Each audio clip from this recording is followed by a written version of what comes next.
Hello and welcome back to the USA Dynasty. Today I will be recapping all of our off-season for Season 2, going into Season 3 that we did on Saturday.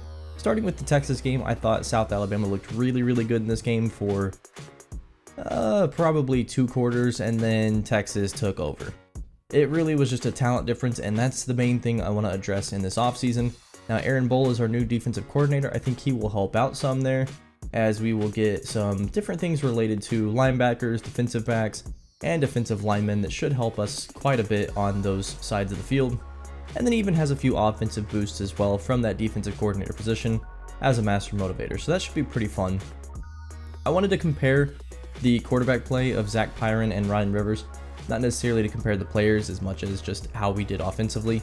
26 touchdowns, 15 interceptions, about 3,600 yards, and 65% completion percentage, compared to this year having 72% completion percentage, 3,800 yards, 33 touchdowns, and 15 interceptions. I would say all in all, it was a pretty big improvement for the team, and you can see that most in our touchdown to interception ratio as well as the completion percentage. We just became more efficient with the ball. And then of course Duke Watson helped make that happen with 2,700 yards rushing, 10 yards average per carry, 38 touchdowns, breaking Barry Sanders' records. And then Kenyon Clay even coming in to spell him, 5 yards a carry, 7 touchdowns, and then breaking half of his tackles with roughly half of his carries. So I would like to see Kenyon Clay maybe break a few more tackles, but still, Kenyon Clay was a pretty solid spell back to have as a senior. Our wide receivers, I thought, arguably Jake Godfrey the best, but then Jalen Mbakwe came back from his injury, and he was so dynamic.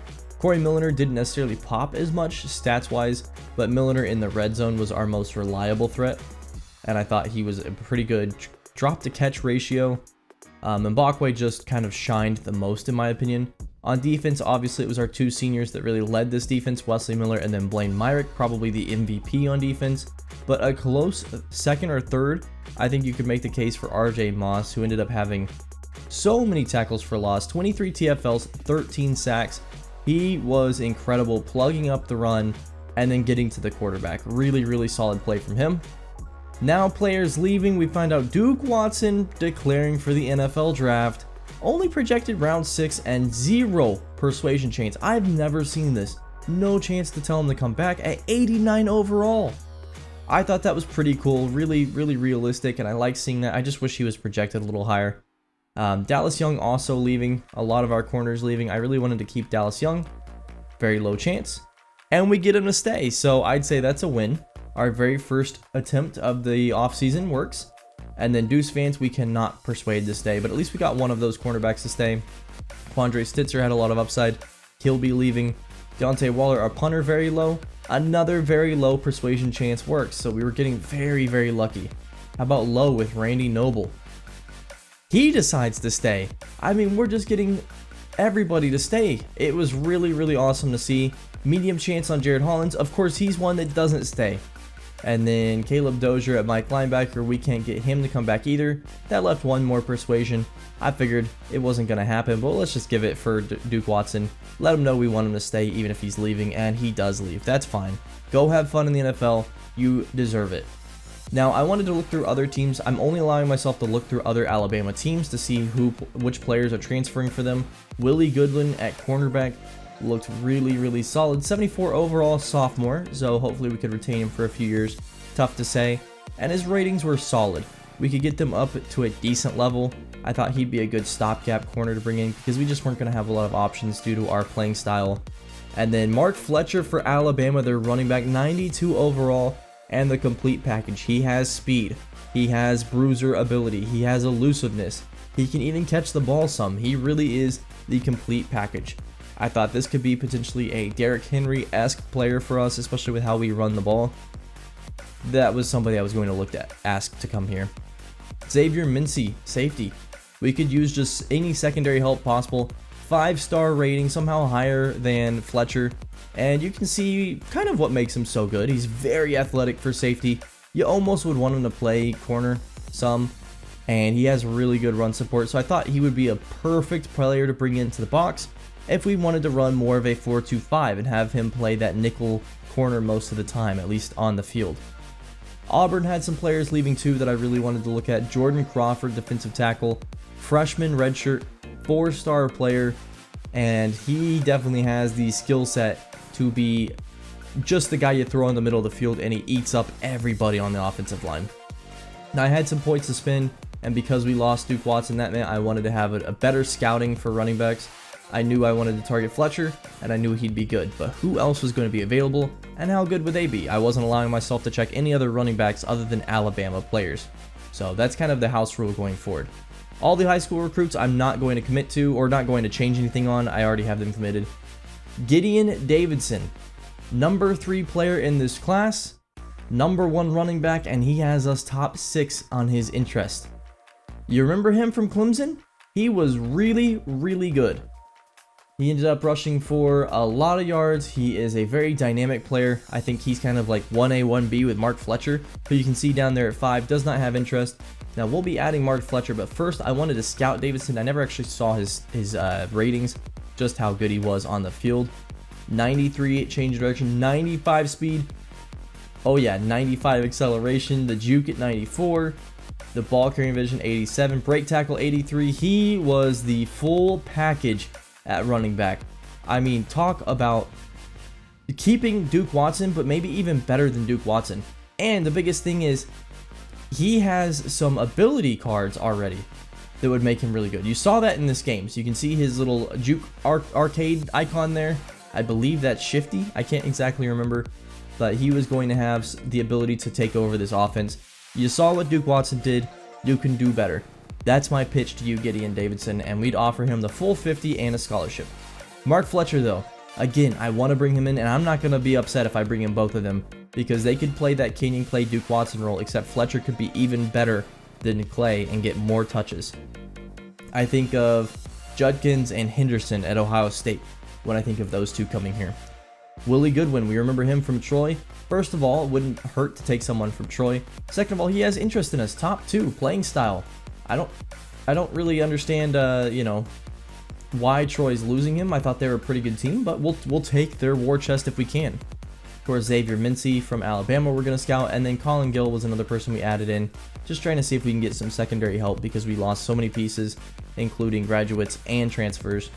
Colin Gill, I wasn't super impressed with him. Now, the speed and the acceleration wouldn't be bad, especially for in the box, and I think at the time I wasn't really considering him playing in the box. You don't get to see all those ratings either when you're scouting. That's one of the unfortunate things of this scouting system. So I might have wanted to look his way, but I just didn't. Quarterback was also something I wanted to look at. I had Brennan Ward and Joshua Brantley as quarterbacks, and neither of them really impressed me.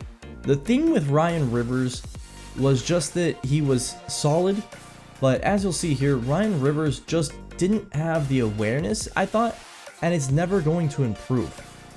So first of all, Rivers will stay, right? That's going to happen, we know for a fact. But that awareness is stuck at 75. The play action's pretty good at 90. I'm definitely not upset about that. I like play action being high, especially in a run-heavy offense. But I just didn't see that improving. And would the accuracies improve enough? Normal development, I'm not really sure. So I wanted to look elsewhere and just see if we could find somebody to compete with him. I'm not against playing Ryan Rivers. He was a solid quarterback. But between the speed and the awareness being so low and always being that low, it just didn't make a lot of sense. Danny O'Neal out of Indiana, somebody I'm really interested to see if he has a good skill set for us. Sophomore pocket passer, and the arm strength not necessarily there, but the accuracies are really good and the speed and acceleration jumped out to me. A pocket passer with that kind of speed definitely will make you think twice. Now, again, the arm strength not necessarily there. Rivers definitely still hasn't beaten that category, so if it comes down to needing air out vertically, we might have to play Rivers. It's different skill sets is what I guess I'm trying to get at here. Marcus Helm, a tight end that I added on, he was interested in us, and we wanted a pure blocker because we do so much blocking for the running backs in this scheme. We bring in heavy tight end jumbo sets, and even if it's an ace set out of the gun, or maybe even a one tight end set, you're talking 12 personnel or 11 personnel, we'll probably need someone who can stop the run. Now, I wanted somebody that could also pass catch. I think the blocker tight end doesn't really do that very well, but it's still something that I wanted to look at. Devin Harper and Timotei Vu were the offensive linemen I really wanted to look at. They were at best going to be starters, spot starters, and at worst going to be good depth and potentially future starters. How about Andy McGlynn from Ohio State? Has us top 6 in interest, 3-star rating. You're gonna see why that makes no sense. We'll add him to the board. And then on the defensive line, Jordan Crawford, definitely got to take a look at him. Now, I was just looking for any transfer player, and if he's from Ohio State, I was thinking probably will have good development, probably going to have a decent overall. We'll go ahead and offer him, not even going to scout him. Jordan Crawford, we'd already looked at, so I offered him as well. And then at edge, Darren Reed Jr. from Mississippi State. Jumped out high to me. 4-star, we have him top 10 in influence. If we can get somebody like this, he's probably also going to be talented. After we sim the first stage, let's see what happens. No commits, of course, it's the first stage. We're not going to have anybody. But how are we doing? Well, Mark Fletcher, we've jumped into the top 10, and in fact, we're now 6th for, so that's pretty good. Gideon Davidson, we've jumped all the way to 1st for. Now, Gideon Davidson has more years left. He's only a freshman transfer. That means he'll be a sophomore next season. Mark Fletcher's a junior. That means he'll be a senior. Again, I want Mark Fletcher really badly, but Gideon Davidson could transform this program if he doesn't get drafted, and that's something I didn't consider with Duke Watson, but it's something I have to consider now. Thankfully, I could already figure out what his hard sell was. We gave him the extra 10 points, and we scheduled a visit very early on him, so we're going to try to lock that one up as quickly as possible. And Mark Fletcher, we're still kind of trying to send the house on. Danny O'Neal also had us in his top 5 now. As we move to 1st for Reed, O'Neal, a lot of these players really interested in coming here. I wanted to find one more defensive tackle though, because otherwise it's really kind of just RJ Moss, and I thought Jamarcus Moye would be a really solid fit for us, so I scouted him, and he had some good upside. Now, he is a junior, so he's not really going to be a long-term player for us. More of that, if somebody gets injured, he'll fill in and do a good job stopping the run and an okay job rushing the pass. 82, you'd like that to be a little higher. But pure power defensive tackle, I like that for my nose tackle position, and we'll be using the nose tackle a lot in the 4-2-5 this year. Let's simulate to week 3. Still no commitments, and unfortunately Mark Fletcher Jr. locks us out. We drop to 7th, and we miss out on Mark Fletcher. This one hurt, but didn't hurt that bad because Gideon Davidson has hugely jumped us into his top 3 and is his number 1. The visit went pretty well, and we gained a lot of influence. We are now lapping Tennessee. If we can go ahead and bring him in after this week, it's going to look pretty good. Darren Reed Jr., I finally knew what his hard sell was, campus personality, so I'll go ahead and schedule his visit. Now for him, I scheduled it week 4 in an attempt to kind of box out the other teams that I was contending with. That meant I would get the last possible week for him. They've already missed the mark on scheduling him this week. Kevin Otis, another player I saw in the transfer portal, another nose tackle-esque player. Not as big as Moye, but I thought, if we could bring in one more player just to be sure on the defensive line, I'd feel pretty happy about it. 82 power moves as well, but that 87 strength and 85 block shedding really stood out to me. He could definitely clog the middle. 84 hit power. If he can hit you, he can lay you out. And I think the power rush can get better. He is also only a freshman transfer. We're talking about getting guys for the future that'll stay. That's the big thing here. And Gideon Davidson commits. The Clemson player said, if you can't beat him, join him. We get 4-star transfer Gideon Davidson. This is your Duke Watson replacement, and they have such a similar skill set. Maybe a little less speedy than Watson, but maybe a little more dynamic than Watson. And I think we saw that a few times. Watson more of a straight line runner. Davidson will be more shifty. Jordan Crawford really fighting hard on this one. We've jumped into his top 3, but this is really our last chance to bring him in, and we're going to try everything we can. That means we're going to hard sell. We've got that visit scheduled. If we can't get him, obviously we did our best, and I think this is the perfect type of player. I would be fine getting him and losing on both the other 2 tackles, and I don't necessarily think the other 2 tackles meet Jordan Crawford in the aggregate, but that's why I brought them in, just in case we can't bring in Jordan Crawford. So we're going to do what we can for him. Xavier Mincy unfortunately locks us out. Playing time randomly jumped to an F. I don't know exactly what happened here, so that was a bit unfortunate. I went ahead and scouted our current free safety high school players, and we had Jim in one of them. 3-star Jim, so that was kind of nice to see. And now I was kind of pivoting to see what could I do defensive back-wise to fill that spot. Rakeem Stroud, cornerback. He's a field archetype. To me, that screams that he could play some safety. And you tell me, really athletic for a safety if we bring him in as that. Man coverage at 77, zone at 74, definitely could play hybrid kind of style role. Press not very high. We don't need him to press if he's playing safety. I think it's a decent option. Darren Reed Jr. out of Georgia commits. So we have our superstar edge rusher and our superstar running back commitments. Who else do we get? Devin Harper. And he very well could start. I might look to move him to center. We'll see on that. Andy McGlynn, Mike linebacker commits, and I'll show you him in a minute. That was the steal of the offseason. Jamarcus Moye commits, and unfortunately that to me screamed Jordan Crawford did not commit. We'll see on him. James Pratt commits, Lionel Vaughns, and then a lot of our other high school players. I'll kind of speed through this here as we pretty much got everybody that we were already targeting. There's the safety that has Jim Alani Kalawaya. I'm pretty sure I just butchered that. And then all the other high school players. Was really excited to bring in this class. I think it's going to be a pretty program changing class. These 3 stars might not start for a long time, but that's okay. Marcus Helm, the tight end, commits. Timode Vu commits. Danny O'Neal commits, and he will be competing with Ryan Rivers to start at quarterback for us. Willie Goodman, the 3-star cornerback out of Troy, commits. Jay Beasley, another pure blocking tight end I added towards the end of the transfer cycle. Kevin Otis commits, and that does mean we missed out on Jordan Crawford, but we got 2 nose tackles to replace what would have been probably better than both of them combined. You got to do what you can. Jordan Crawford commits to Penn State. We ended 3rd on his board, so not even particularly close necessarily. Really unfortunate news. Overall, I think it was a really successful transfer portal. As we find out, Jake Godfrey upgrades the impact dev. He was only normal, if you can believe it. So now at this point, I'm doing training, and I'm going to speed this up. So if you want to see certain players, just try to slow down the video. Maybe mute the audio if it'll sound a little goofy. I just didn't know a good way to commentate over this. But if you watched on the stream, I had a plan for most of these players, and I like manual progression over auto progression. It could be a little cheaty. I understand the arguments there, but I don't tend to try to go for the cheatier attributes only, like speed. I really want to try to get players that I think fit their roles best. Danny O'Neal, you can see we capped out his IQ, and he got to be pretty solid there. The awareness much higher than Ryan Rivers, so I kind of want to see if I can ride with him. Now, I'm not convinced on it yet. I'll have to mess around with it, but I think right now Danny O'Neal probably starts day 1. Rivers, unfortunately, we could not get the transfer. I guess we could encourage him to transfer him later in the offseason, but I don't want to lose him, obviously, if I can help it. Yeah, so my plan with pretty much everybody else is to try to start getting their abilities up as well. Abilities help a lot during the game, and ratings don't necessarily do too much for you there. I guess that's not entirely true, but it seems like the abilities impact more the actual user things you do, whereas the ratings definitely impact more the simulation. So with the fact that I play all the games, I want to start trying to emphasize the abilities quite a bit more than I was doing before.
Coming to the end, I added some skill points into the DB tree for my coach.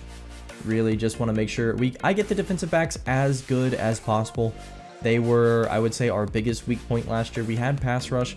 We just often didn't have coverage. And our cornerback overalls were very low last year. So it's not super surprising. It definitely makes sense to put points here. And I just think it's something that we got to start getting that up. Need to get the pass rush up as well. Not that it was bad, but that it wasn't consistent. So we can work on those two ratings, getting those up. I think that'll really help out, lock down a lot of these defenses, and stop some of these shootouts we had to be in. We were definitely winning some games that we should have been blowing out with how good our offense was. This is the new American Conference. We have moved conferences. I brought Troy with me. Got to bring my division rival. Think of it, OU Texas, USC UCLA. We got to bring our brother with us, our little brother maybe now. And that was the new look Sun Belt. I definitely didn't want to leave the Sun Belt, but it was just so bad, and the American was just a slight step up from the Sun Belt. Really, they weren't too far apart. Sun Belt's trending down, the American's trending down, but I'm not ready to go to the SEC, obviously, and I didn't even think the Big 12 was necessarily super attainable for us just yet. As we start preseason number 21 in the country, I think that's actually pretty high praise for a team that I didn't expect to be in the top 25. Usually you have a really good year with a team like this. You're a bad school though, they're still going to slot you out of the top 25 come the new year. How about National All-Americans? Do we have any preseason favorites for those? No. Not one on either team. In the American, however, Gideon Davidson, Mbakwe, Milliner, Ryan Howerton, Devin Harper at center, RJ Moss, Kevin Otis, the new defensive tackle we brought in, Tywan Ray Jr., and Deontay Waller even on the first team, or the second team rather. First team, Jake Godfrey, Marcus Helm, Stanton Rammel, Darren Reed Jr., Andy McGlynn. Easy to see why. Andy McGlynn, by the way, elite development. Pretty insane stuff. Looking at the recruits for this year, Jameel Mangold, cornerback, and he has a gym. And yeah, his ratings look really good. We're top 4 for him. Proximity to home. I wouldn't have to worry about losing him even for a bad defense. Yeah, I'm sending everything I can at him. And then a lot of other 4-stars that I've offered to that were, some of them were actually in the top 10 for, some of them were not. I really want to start focusing on 4-stars and then towards the end of the year fill out with some 3-stars in positions where I plan to lose. But thank you so much for watching this offseason recap, everyone. I'm excited to get the new season started, and I will see you next time. Have a good one.